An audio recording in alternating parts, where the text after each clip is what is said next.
റിസൾട്ടൊക്കെ ദൈവത്തിൻ്റെയും പ്രേക്ഷകരുടെയും കയ്യിലാണ്. പക്ഷേ ഞാൻ എൻ്റെ സിനിമാ ജീവിതത്തിൽ ഏറ്റവും അഭിമാനിക്കാവുന്ന ഒരു സിനിമയായിരിക്കും എന്നുള്ള തോന്നലുകൊണ്ട് എനിക്ക് നേരത്തെ പറഞ്ഞ ടെൻഷൻ.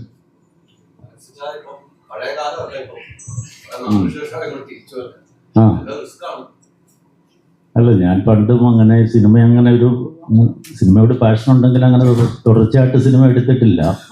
ഞാൻ 95 ആദ്യത്തെ സിനിമ ചെയ്യുന്നത് ഡോക്ടറാണ്.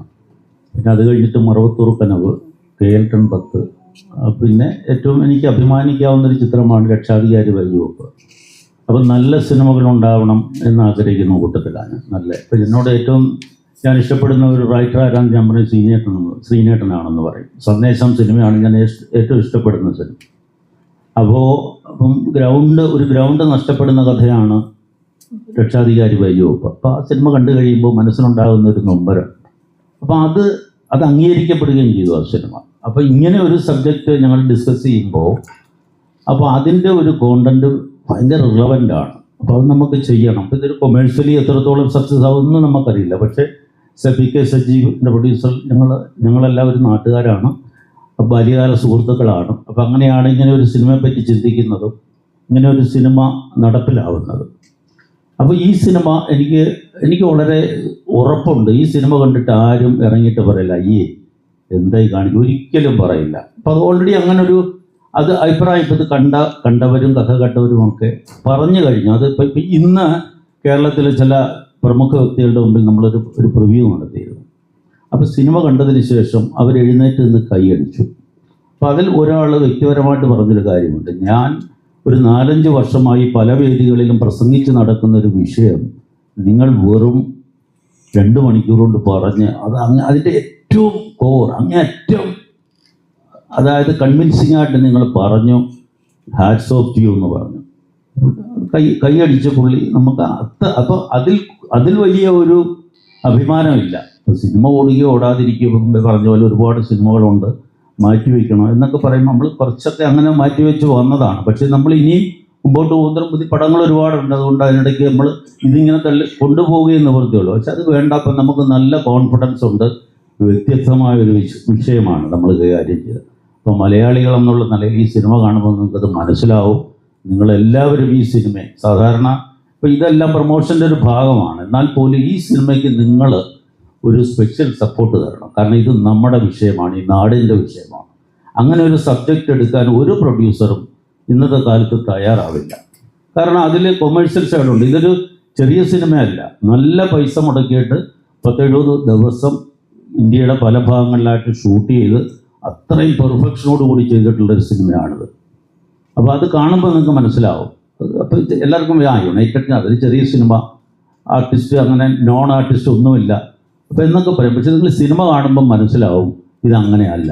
അപ്പോൾ നിങ്ങളുടെ ഭാഗത്തു നിന്നും ഒരു അഡീഷണൽ സപ്പോർട്ട്, ഒരു അഡീഷണൽ ഇതിൻ്റെ ഒരു മാർക്കറ്റിങ്ങിന് പ്രൊമോഷന് വേണ്ടി ഉണ്ടാവണം. കാരണം ഇതെല്ലാം നമ്മുടെ കഥയാണ്, കേരളത്തിൻ്റെ കഥയാണ്. അപ്പോൾ ദയവ് ചെയ്ത് നിങ്ങളെല്ലാവരും, നിങ്ങളും സുഹൃത്തുക്കളും എല്ലാവരെയും സിനിമ കണ്ട് ഈ സിനിമ ഒരു വലിയ വിജയമാക്കി തീർക്കണമെന്ന് അഭ്യർത്ഥിക്കുകയാണ്. Thank you. അതെ അതെ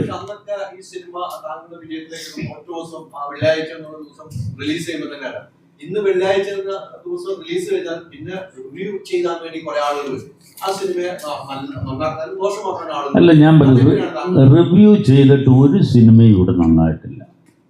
നല്ല സിനിമകൾ ഓടും. ഏത് സിനിമ നല്ല സിനിമകൾ ഓടാതിരുന്നിട്ടുള്ളത്? എന്നാൽ ഒരു മോശം സിനിമ റിവ്യൂ ചെയ്ത് ഏതാണ്? ഒരു ഉദാഹരണം പറയൂ. മോശപ്പെട്ടൊരു സിനിമ റിവ്യൂ ചെയ്ത് നന്നാക്കിയിട്ടുണ്ട് എന്ന ആത്മവിശ്വാസത്തോടെ ആർക്കെങ്കിലും പറയാൻ പറ്റും? ഒരു സിനിമയുടെ പേര്.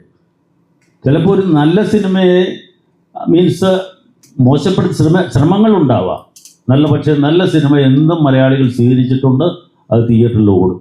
അത് നല്ല റിവ്യൂ കൊടുക്കണമെന്നുമില്ല. ആളുകൾ മൗത്ത് പബ്ലിസിറ്റിയാണ് ഏറ്റവും വലിയ പബ്ലിസിറ്റി എന്ന് വിശ്വസിക്കുന്ന കൂട്ടത്തിലാണ്. ഗ്യാപ്പൊന്നുമില്ല. ഞാനിടയ്ക്ക് നമ്മൾ കുറച്ച് എനിക്കൊരു റിസോർട്ടിൻ്റെ കാര്യമായിട്ടൊക്കെ അതിൻ്റെ നടന്നു. പിന്നെ ഞാൻ പറഞ്ഞില്ലേ, ഇത് നമുക്കൊരു സിനിമ ഒരു ബിസിനസ്സല്ല. അപ്പോൾ നിങ്ങൾക്ക് എല്ലാവർക്കും അറിയാവുന്ന സിനിമ ഒരിക്കലും ഒരു ബിസിനസ്സല്ല. അത് നിങ്ങൾക്ക് അപ്പോൾ ഞാനൊരു പച്ചയായിട്ട് പറയുകയാണെങ്കിൽ നിങ്ങൾക്ക് ഒരുപാട് പൈസ ഉണ്ടെങ്കിൽ, അതായത് ഈ മുടക്കുന്ന പൈസ തിരിച്ച് കിട്ടുമെന്ന് ഒരിക്കലും പ്രതീക്ഷിക്കാതെ വേണം സിനിമയിൽ പൈസ മുടക്കാൻ. 1 രൂപ പോലും തിരിച്ചിട്ടില്ല. പണ്ടൊക്കെ നമ്മൾ സിനിമ എടുത്തു കഴിഞ്ഞാൽ ഫിലിം പെട്ടിയെങ്കിലും ബാക്കി കിട്ടും, തലവെച്ച് കിടന്ന് ഉറങ്ങാൻ. ഇപ്പോൾ അതുപോലും ഇല്ല. അതാണ് അവസ്ഥ. ആ സമയത്ത് അങ്ങനെയാണല്ലോ, പെട്ടി ചുമന്നുകൊണ്ട് പോകുന്ന അവസ്ഥ. 10 ഡോക്ടറാണെങ്കിൽ എടുക്കുമ്പോൾ അതായിരുന്നു. പക്ഷെ ഇപ്പം അതുപോലും ഇല്ല. നമുക്ക് മക്കൾക്കൊക്കെ പറഞ്ഞു കൊടുക്കാം, ഞാനെടുത്ത സിനിമയാണിത്, പെട്ടിയിൽ ഇരിക്കുന്നു. ഇപ്പോൾ അതുമില്ല സാധനം. അപ്പോൾ അതാണ് സിനിമയുടെ വ്യത്യാസം. പിന്നെ അന്ന് ഈ സോഷ്യൽ മീഡിയാസ് ഇങ്ങനെ ഇല്ലല്ലോ. നമ്മൾ 90-ലുള്ള ഈ 2017 പോലും ഇത്ര സ്ട്രോങ് അല്ല സോഷ്യൽ മീഡിയാസ്. അപ്പോൾ അതാണ് സിനിമയുടെ ഒരു. അപ്പം ഈ സിനിമ ഞാൻ പറഞ്ഞില്ലേ, ഇത്രയും പറ്റി ഞങ്ങൾ ഇങ്ങനൊരു സിനിമ എടുക്കാൻ ധൈര്യം കാണിച്ചപ്പോൾ സിനിമ കാണുമ്പോൾ നമുക്ക് മനസ്സിലാവും ഞാൻ പറഞ്ഞത് സത്യമാണ്.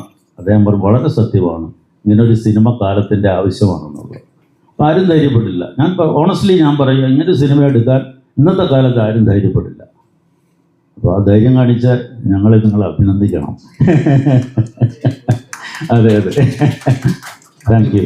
ജോണി ചേട്ടാ, അപ്പൊ അതിൽ നിന്ന് തന്നെ ചോദിക്കുകയാണ്. ഇപ്പം ഞാൻ ഇവിടെ ഇപ്പോൾ റിവ്യൂ സിസ്റ്റത്തിന്റെ കാര്യം നമ്മൾ കുറെ നാളായിട്ട് ചർച്ച ചെയ്തുകൊണ്ടിരിക്കുന്നത്. ഇപ്പൊ കഴിഞ്ഞ ദിവസം തന്നെ അസീസിക്ക സോഷ്യൽ മീഡിയയിൽ പോസ്റ്റ് ചെയ്തായിരുന്നു, പ്രിൻസ് ആൻഡ് ഫാമിലിയെ കുറിച്ച് നെഗറ്റീവ് റിവ്യൂ വന്നിട്ട് ഞാൻ ആദ്യം കണ്ടില്ല, പിന്നെ എൻ്റെ കൂട്ടുകാർ കണ്ടതിന് ശേഷമാണ് ഞാൻ നേരിട്ട് പോയി കണ്ട അഭിപ്രായം.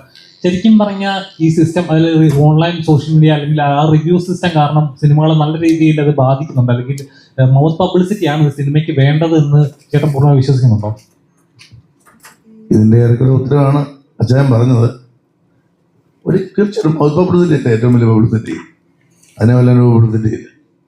പിന്നെ കുറച്ച് നാൾ വെളിച്ചത്തെ ഇരട്ടിക്കാൻ പറ്റുമെന്ന് ഞാൻ നാളെ പറഞ്ഞു തന്നെ. കുറച്ച് കഴിയുമ്പോൾ ആളുകൾക്ക് വെളിച്ചം അനുഭവപ്പെടും, അതായിരുന്നു കറക്റ്റെന്ന് പറയും. പറഞ്ഞ ആൾ തെറ്റാന്ന് മനസ്സിലാക്കും. ആളുകൾ ജനം തിയേറ്ററിലേക്ക് കയറുന്ന അവർക്ക് രസിക്കാനുള്ള ഉണ്ടോ സംഗതി ഉണ്ടോ നോക്കിയിട്ട് അവർ ഓരോ പടത്തിൽ നിന്ന് ഓരോന്ന് പ്രതീക്ഷിക്കും, ഇല്ലേ? ഇപ്പം ദിലീപിൻ്റെ പ്രിൻസ് ആൻഡ് ഫാമിലിയിൽ നിന്ന് എന്താണോ ആ ദിലീപ് സിനിമയിൽ നിന്ന് പ്രതീക്ഷിക്കേണ്ടത് അതെല്ലാം അതിനകത്തുണ്ടായിരുന്നു. അവർ ഹാപ്പിയായിരുന്നു. അവർ അതുകൊണ്ടാണ് ഓരോ ദിവസം കഴിയുന്ന ഒരു കണക്ഷൻ ഗ്രോത്തായിരുന്നു. അപ്പം അത് അനുഭവപ്പെട്ടതല്ലേ. മോനൊരു കോംപ്ലിമെന്റ് ഉണ്ട്, ഏറ്റവും കൂടുതൽ ചോദ്യങ്ങൾ ചോദിക്കുന്ന മനുഷ്യൻ മോൻ. സത്യം, ഞാൻ കഴിഞ്ഞ ഇന്റർവ്യൂവിലും കണ്ടു. പേരെന്നാ?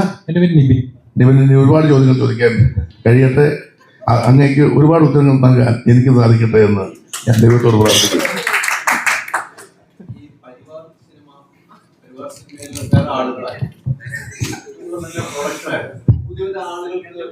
ടൈം കൊടുക്കുന്നു സമയം കൊടുക്കുന്നു. അങ്ങനെ ഇനിയുള്ള യാത്രയും അങ്ങനെ തന്നെയാണോ? സിനിമയിൽ എസ്പെഷ്യലി ഈ കാലത്ത് ഒത്തിരി ടാലൻസ് നമ്മുടെ ചുറ്റുപാടുണ്ട്. ഇപ്പോൾ രഞ്ജിത്ത് ഞങ്ങളുടെ മോനാണ്. രഞ്ജിത്തിന് നമ്മളൊരു പ്ലാറ്റ്ഫോം കൊടുക്കുന്നു. അവൻ്റെ കഴിവ്, അവൻ്റെ ഹാർഡ് വർക്കും കമ്മിറ്റ്മെൻറ്റും പെർഫോമൻസിലായിരിക്കും അതിൻ്റെ സക്സസ്. ഈ ഓപ്പർച്യൂണിറ്റീസ് കിട്ടുന്നതാണ് ഏറ്റവും വലിയ ഇമ്പോർട്ടൻസ്. അപ്പം ഞങ്ങൾ ശരിക്കും സിനിമ, അലക്സ് പറഞ്ഞ പോലെ വേറെ കുറേ മേഖലകളിൽ ബിസിനസ്സുള്ള ആൾക്കാരാണ്. അപ്പം നമ്മൾക്ക് സിനിമ എന്ന് പറഞ്ഞതൊരു മണി മേക്കിംഗ് ഇൻഡസ്ട്രി ആയിട്ട് ഞങ്ങൾ കാണുന്നില്ല, ഒരു ബിസിനസ് മാത്രമായിട്ടല്ല. അതിലൊരു സ്നേഹവും പാഷനും ഉള്ളതുകൊണ്ടാണ് നമ്മൾ ഫിലിം പ്രൊഡക്ഷനിലോട്ട് വരുന്നത്. അലക്സ് പറഞ്ഞ പോലെ നമ്മളൊരു സിനിമ എടുത്തു കഴിഞ്ഞാൽ അത് സക്സസ്ഫുൾ ആവുന്ന ഒരു ഗ്യാരണ്ടി ഇല്ല. നമ്മൾ പൈസ ചിലവാക്കുന്നു, ഒരു 10-100 ദിവസത്തിനകം വലിയൊരു തുക ചിലവാക്കുന്നു. പക്ഷെ അത് തിരിച്ചു കിട്ടുമോ ഇല്ലയോ എന്നുള്ളൊരു 100% ഗ്യാരണ്ടി ഒരിക്കലും നമുക്കില്ല. പക്ഷെ അറ്റ് ദ സെയിം ടൈം നമ്മളൊരു പ്രോജക്റ്റ് ചൂസ് ചെയ്യുമ്പം, അതിൻ്റെ കാസ്റ്റ് ആൻഡ് ക്രൂ ടെക്നീഷ്യൻസിനെ ചൂസ് ചെയ്യുമ്പം നമ്മൾ അത്രയും ഇമ്പോർട്ടൻസ് കൊടുത്തിട്ടാണ് ചൂസ് ചെയ്യുന്നത്. Content, first thing content. എന്തുകൊണ്ട് നമ്മൾ ഈ കോണ്ടൻറ്റ് ചെയ്യണം? നമ്മൾ ഡിസ്കസ് ചെയ്ത പോലെ ചിലപ്പോൾ ഈ സിനിമ എടുക്കാൻ ധൈര്യപ്പെട്ടത് എനിക്കൊരു ധൈര്യക്കുറവും ഇല്ല ഈ സിനിമ എടുക്കാൻ. ബിക്കോസ് നമ്മളൊരു മെസ്സേജ് മാത്രം കൺവേ ചെയ്യണമെങ്കിൽ നമുക്കൊരു ഷോർട്ട് ഫിലിം ചെയ്തിട്ട് അതിനെ നമുക്ക് ഒരു ആൾക്കാരിലെത്തിക്കാൻ പറ്റും. പക്ഷേ ഒരു കമേഴ്ഷ്യൽ സിനിമ ചെയ്യുമ്പം അതിൽ സിനിമ പ്രേക്ഷകരെ സാറ്റിസ്ഫൈ ചെയ്യാൻ കുറേ ആസ്പെക്ട്സ് ഉണ്ട്. എൻ്റർടൈൻമെൻറ്റ് ഫാക്ടേഴ്സ്, ഇമോഷണൽ ഫാക്ടേഴ്സ്, കാണാൻ വിഷ്വലി ബ്യൂട്ടിഫുൾ സിനിമാറ്റോഗ്രഫി, മ്യൂസിക്, ഇതെല്ലാം കൂടെ ചേർന്നാണ് കമേഴ്ഷ്യലി ഒരു സക്സസ്ഫുൾ മൂവി ആവുന്നത്. അപ്പം ഈ ആസ്പെക്ട്സിനെല്ലാം നമ്മൾ ആവശ്യത്തിന് ഉള്ള ഇമ്പോർട്ടൻസ് കൊടുത്ത് ഈ സിനിമയിൽ കമേഴ്ഷ്യൽ ഫാക്ടേഴ്സ് ഉണ്ട്, നല്ല പാട്ടുകളുണ്ട്, നല്ല ഇമോഷണൽ മോമെൻറ്റ്സ് ഉണ്ട്, യൂത്തിനെ അഡ്രിനാലിൻ പമ്പ് ചെയ്യാനുള്ള കുറച്ച് ആസ്പെക്ട്സ് ഉണ്ട്. അപ്പം കമേഴ്ഷ്യലി എല്ലാ ഫാക്ടേഴ്സും ഉൾക്കൊള്ളുന്ന ഒരു സിനിമ തന്നെയാണ് UK. അപ്പോൾ യുണൈറ്റഡ് കിങ്ഡം ഓഫ് കേരളയിൽ ഇതിലും കുറേ ന്യൂ ആർട്ടിസ്റ്റിന് ഓപ്പർച്യൂണിറ്റീസ് കൊടുത്തിട്ടുണ്ട്. സാരംഗിയുടെ ഫസ്റ്റ് ഫിലിമാണ്. ഞങ്ങൾ നമ്മുടെ പ്രോജക്ട്സിലെല്ലാം ന്യൂ ടെക്നീഷ്യൻസ്, ന്യൂ ഡയറക്ടേഴ്സ്, ആർട്ടിസ്റ്റിനെല്ലാം നമ്മൾ ഓപ്പർച്യൂണിറ്റീസ് കൊടുക്കും. ഓപ്പർച്യൂണിറ്റി ആണല്ലോ ഒരു ആർട്ടിസ്റ്റിനെ ബ്ലൂം ചെയ്യാനുള്ള platform. So as a banner fragrant nature creations, film creations, ഞങ്ങൾ എപ്പോഴും ആ ഒരു പ്ലാറ്റ്ഫോം ഫോർ ഡിസേർവിങ് ടാലൻസ് തീർച്ചയായിട്ടും കാണും, സമീപിക്കാം.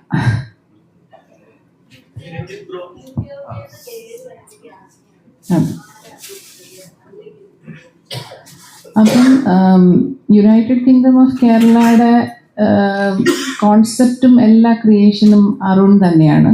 പക്ഷെ ഇതിൻ്റെ ടൈറ്റിലോട്ട് വരുമ്പം ഞങ്ങളൊക്കെ കുറേ ഡിസ്കഷൻസ് ഒക്കെ ഉണ്ടായിരുന്നു. ബിക്കോസ് ഈ ഒരു കോൺസെപ്റ്റ് വെരി റെലവൻ്റ് ആണ് നമ്മുടെ നാട്ടിൽ, വെരി റെലവൻറ്റ്. നമ്മുടെ വീടുകളിൽ, നമ്മുടെ നാട്ടിലെല്ലാം ഭയങ്കര ഇമ്പോർട്ടൻ്റ് ആയിട്ടൊരു സബ്ജക്റ്റാണ് ഇത്. നമ്മൾ ഇന്ന് അഡ്രസ്സ് ചെയ്യണം, അല്ലെങ്കിൽ നാളെ നമ്മൾ സഫർ ചെയ്യേണ്ടി വരും. അപ്പം ഈ കോൺസെപ്റ്റ് ഡിറൈവ് ചെയ്തതും ആ ക്യാച്ചി, ഒരു സിനിമയുടെ ടൈറ്റിൽ ക്യാച്ചി ആണെങ്കിൽ അതിൻ്റെ ഫസ്റ്റ് സ്റ്റെപ്പാണല്ലോ. അപ്പോൾ ആ സബ്ജക്റ്റിനെ ഉൾക്കൊള്ളുന്ന ഒരു കറക്റ്റായിട്ടുള്ള ഒരു ടൈറ്റിലോട്ട് എത്തിച്ചേർന്നു. അരുൺ വൈഗ അതിലൊത്തിരി സിനിമ സ്ക്രിപ്റ്റ് ചെയ്യുന്നതും അതിനെ ഈ രീതിയിലാക്കി എടുക്കാനും, പിന്നെ നമ്മളെല്ലാവരും ടീം വർക്കാണ്. അലക്സും സജീവും എൻ്റെ ഹസ്ബൻഡ് ബാല്യകാല സുഹൃത്തുക്കളായിരുന്നു. അതുകൊണ്ട് അവർക്ക് ആ ഒരു ഫിലിമിനോടുള്ള പാഷൻ, അങ്ങനെ ഞങ്ങൾക്കൊരു സിനിമ ഒരുമിച്ച് ചെയ്യാൻ പറ്റി വലിയ സന്തോഷമുണ്ട്. അപ്പോൾ UK, United Kingdom of Kerala എല്ലാവരും ഞങ്ങളെ സപ്പോർട്ട് ചെയ്ത് സക്സസ്ഫുൾ ആക്കണം. 23rd coming to theatres.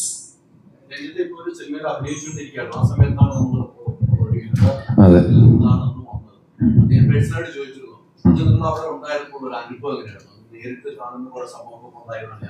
So ഞാൻ ശരിക്കും പറഞ്ഞാൽ ഒരു ദിവസം നേരത്തെ UK പ്രൊമോഷൻസിന് വേണ്ടി വന്നു. പക്ഷെ ഞാനുള്ള സമയത്ത് അവിടെ മോക്ക് ഡ്രിൽസ് നടക്കുമായിരുന്നു. എനിക്കൊന്ന് 8 മണി തൊട്ട് 10 മണി എല്ലാ ഇലക്ട്രിസിറ്റിയും കട്ടാവും ഹോട്ടലിൽ നിന്ന്. പിന്നെ അവിടെ ഒരുപാട് പൊടിക്കാറ്റും ഉണ്ട്. പക്ഷെ എന്നാലും മൊത്തം ക്രൂ ഒന്നുകൂടിയും റീസ്റ്റേബിലൈസ് ചെയ്ത് നമ്മൾ ഇനി കുറച്ച് കഴിഞ്ഞിട്ട് അങ്ങോട്ട് പോകാനാണ് തീരുമാനിക്കുന്നത്. കാരണം ഞങ്ങളൊരു 10 ദിവസം ഷൂട്ട് ചെയ്തു. ഇനിയും കുറച്ച് 3 മാസം ബാക്കിയുണ്ട്. കാരണം ഇതൊരു വലിയ പ്രോജക്റ്റാണ്. പക്ഷെ എനിക്ക് വിശ്വാസമുണ്ട് ഇങ്ങനത്തെ തടസ്സങ്ങൾ വന്നാലേ നല്ല പ്രൊഡക്റ്റ് വരത്തുള്ളൂ. കഷ്ടപ്പാടില്ലാതെ ഒന്നും നേടാൻ പറ്റത്തില്ല ഉറപ്പായിട്ടും. നമുക്ക് ഒരുപാട് വിട്ടുവീഴ്ചകൾ ഇല്ലാതെ നമ്മൾ കറക്റ്റായിട്ട് ഉണ്ടാക്കേണ്ട ഒരു പടമായി ഹാഫ് എന്ന് പറഞ്ഞു. ഒരുപാട് ഭയങ്കര ബിഗ് സ്കെയിൽ പടമാണ്. സോ ഒബ്വിയസ്ലി നമ്മൾ അതിന് എല്ലാവരും, നമ്മൾ ഫുൾ കാസ്റ്റിംഗ് ക്രൂ ഭയങ്കര പോസിറ്റീവായിട്ടിരിക്കുക. അധികം വൈകാതെ തന്നെ തിരിച്ച് ഷൂട്ടിലോട്ട് പിന്നെയും മടങ്ങും. അതിനുവേണ്ടി വെയിറ്റ് ചെയ്യുക. അതെ,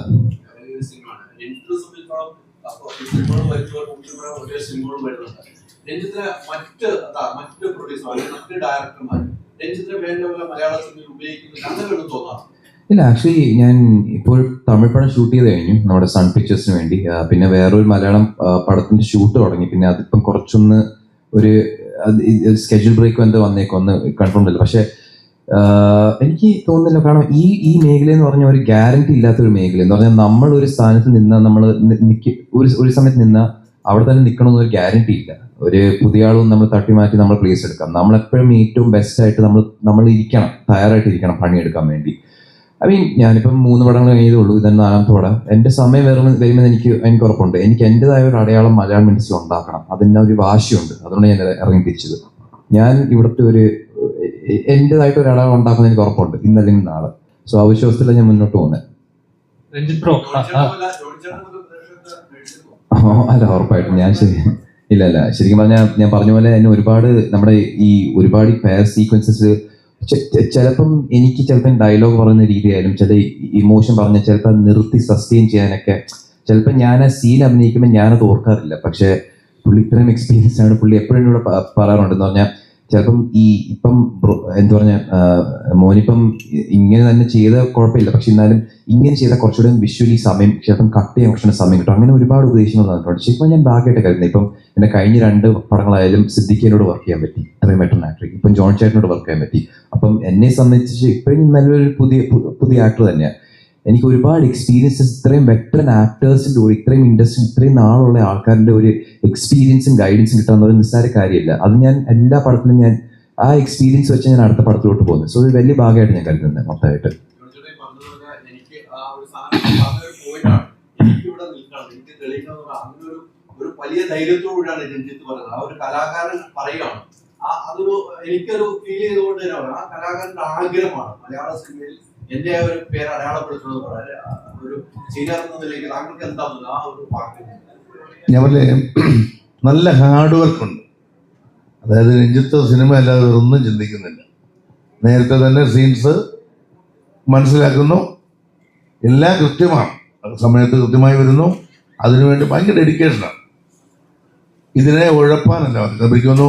രഞ്ജിത്ത് ചിലപ്പോൾ പഠിച്ച് വേറൊരു നിലയിലൊക്കെ എത്തേണ്ട ആളായിരിക്കാം, പക്ഷേ രഞ്ജിത്ത് തീരുമാനിച്ചത് മതി എന്ന് തീരുമാനിച്ചു. ഇവിടെ ടോപ്പായിട്ട് എത്താനുള്ള ഹാർഡ് വർക്ക് അദ്ദേഹം രഞ്ജിത്ത് ചെയ്യുന്നുണ്ട്, എനിക്ക് ഉറപ്പുണ്ട്. തീർച്ചയായിട്ടും രഞ്ജിത്ത് ഇപ്പം പറഞ്ഞതിന് മുകളിൽ രഞ്ജിത്തിനെ ഉടനമ്പരെ കൊണ്ടെത്തിക്കും. അതിനോടൊപ്പം അറിയാം, ഉഴപ്പൊന്നുമില്ല. നമ്മളൊരു എന്താണ് നമ്മുടെ ഒരു മക്കളിലൊരു വിശ്വാസം, നമ്മുടെ മക്കൾ പണിയെടുക്കുന്നുണ്ട് എന്ന് പറയുന്നതാണ് ഏറ്റവും വലിയ സന്തോഷം. നമ്മളെ പറ്റിച്ചാലോ നമുക്ക് തോന്നും ഇതെന്താണ് അഭിനയിക്കുന്നില്ല, വേറെ കാര്യങ്ങൾ ചിന്തിച്ച് നടക്കുന്നു, എന്നിട്ട് നടനാകണമെന്ന് പറഞ്ഞാൽ അങ്ങനല്ല.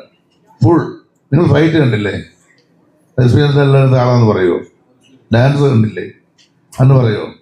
അതുപോലെ തന്നെയാണ് ഇതിനകത്ത് ഇമോഷണൽ സീൻസും മറ്റുള്ളതല്ല. അപ്പോൾ രഞ്ജിത്ത് പറയുന്ന ഒരു കാര്യം ഉറപ്പാണ്, ഞാൻ കൂടെ നിന്ന് നോക്കിക്കണ്ട കുറേ ആളുകളെ ഇതിനു മുമ്പ് നോക്കിക്കണ്ട ആളെന്നുള്ളതിൽ ഞാൻ ഉറപ്പ് തരുന്നു. മലയാള സിനിമയ്ക്ക് മികച്ച ഒരു വാഗ്ദാനം തന്നെയായിരിക്കും രഞ്ജിത്ത്. ഞാൻ സൂചിപ്പിക്കുന്നതല്ല, സൂചിപ്പിക്കുന്ന പരിപാടി എനിക്കില്ല. അപ്പോൾ അതുകൊണ്ട് തന്നെ ഞാൻ പറയുന്നത് എനിക്ക് ഉറപ്പുണ്ട്. കാരണം അത്രയ്ക്ക് ആളുകൾ ഇഷ്ടപ്പെടും, ഞാൻ ഇഷ്ടപ്പെടുന്നുണ്ട്. രഞ്ജിത്ത് ബ്രോ, അതൊരു വലിയ ബ്ലെസ്സിങ് ആണെന്ന് തോന്നുന്നു. ഇവിടെ എവിടെ ഓക്കെ. കാരണം ജോണി ചേട്ടനെ പോലുള്ള ആക്ടേഴ്സ് ഇങ്ങനെ ഒരു കമന്റ് തരിക എന്ന് പറഞ്ഞാൽ അതൊരു ബ്ലെസ്സിങ് ആണ്.